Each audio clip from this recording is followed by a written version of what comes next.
અરુણ ધનંજય આચાર્ય મુકામ માંડલ આજે દેશભરની અંદર આખા દેશની અંદર ગૌ હત્યા અને ગૌ માતાને રાષ્ટ્રમાતા જાહેર કરવાની સંતો મહંતો અને દેશભરના હિન્દુ સંગઠનોએ જ્યારે બીડું ઝડપીને એક આવેદનપત્ર રૂપી સરકારશ્રીને જગાડવાનો જે પ્રયત્ન કર્યો છે, એટલે આજે આના અનુસંધાનમાં માંડલ મુકામે ગૌ પ્રેમી અને ગૌ જનતા સાથે ગામના નગરજનો સાથે વિશાળ સંખ્યામાં આજે મામલતદારશ્રીને માંડલ આવેદનપત્ર આપ્યું છે અને દેશભરની અંદર કડકમાં કડક સરકાર કાયદો લાવે, ત્વરિત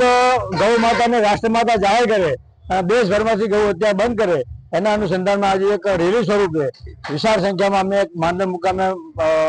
મહારાજશ્રીની સાનિધ્યમાં અમે એક આવેદનપત્ર આપ્યું છે અને અમને એવો વિશ્વાસ છે હિન્દુ જનતાને કે આ સરકાર હિન્દુત્વની સરકાર છે તો આ કાયદો જરૂર લાવશે અને ગૌ હત્યા ઉપર પ્રતિબંધ મૂકશે અને ગૌ માતાને રાષ્ટ્રમાતા જાહેર કરશે એવો અમને પૂરો વિશ્વાસ છે। भारत माता की जय।